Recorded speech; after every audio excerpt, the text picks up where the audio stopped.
Greetings, YouTube. On YouTube recently, I saw a video by one Anestis 1971, which I'm assuming is the year of his birth. It seems to be very common. I'm one of the rarities that the numbers in my my YouTube name have nothing to do with the year of my birth. And he used some standard off-the-shelf pipe to make a Warhammer. So I'm going to do the same. Here are the tools I have. Unfortunately, my vise is not attached to a workbench because I don't have a workbench at this point in my life, but it will still help me hold things. So these are the things I'm going to put together, and when I'm done, I will show you what the thing looks like. Alrighty, so approximately 5 minutes later, we have a post-apocalyptic Warhammer. So we have an 18-inch piece of double-threaded 3/4 inch pipe. I was lucky enough to get a piece of this that was this length. I believe at Anestis, he had a longer piece he had to have cut in half, which meant the end of his pipe was not threaded, so he could not put a cap on both ends. This gives you better purchase, and it makes it possible that if you really wanted to, you could take this cap off, and you could put items inside this as a survival kit if you so chose. Up here we have a T, 2 threaded couplings. This one didn't fit in quite as far as this one did. I think that the threads on this section right here were not perfect, and I don't have a tap that size, so I can't really do anything about that. Then we have a blunt impact head here, which I think I got pretty much square, nice right angle to the shaft. And on this end we have a 1/2 inch plug.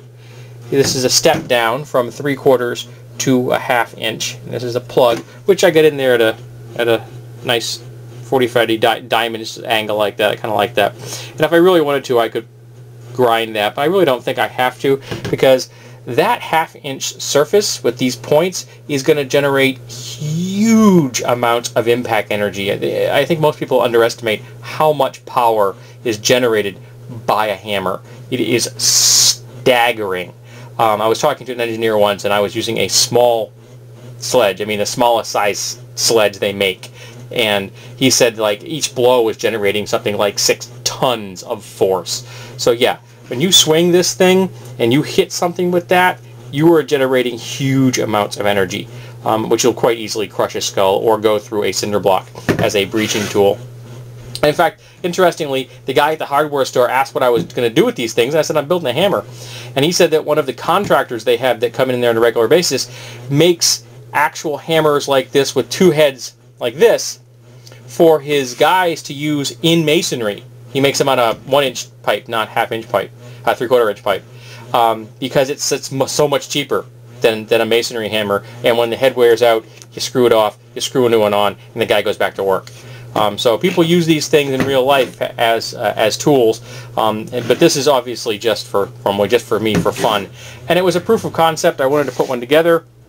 I wanted to see what kind of heft it had, and it really does. It has a nice feel in the hand. It's not, and for me, a 3/4 inch pipe is a good size. I'm not a huge guy, and while I'm in better shape than I ever was before, I'm not hugely strong. So for a one-handed item, I think a 3/4 inch size is good for me, rather than 1 inch. Now, I would like to take this idea and upscale it. When I mean upscale it, I mean take it all the way up to that scale. Huh? See my little bird? Up to the same scale I built on my Tetsubo. So at some point, I'm hoping in the future, I can build a model of this which is twice the size.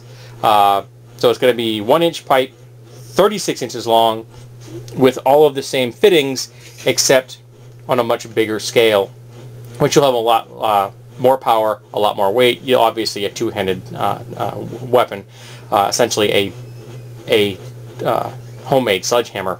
And also, if you really wanted to, you could take this here and you could fill this with lead shot or with liquid lead to increase the impact energy if you really felt like doing it. I don't think I'd be able to swing that one-handed comfortably, but there are people that would be able to. So like I said, all I did was buy these things at the hardware store. I grabbed a work glove and some hand tools and a small vise. I didn't even actually use the vise. I just grabbed the hand tools and was able to put this together without a problem.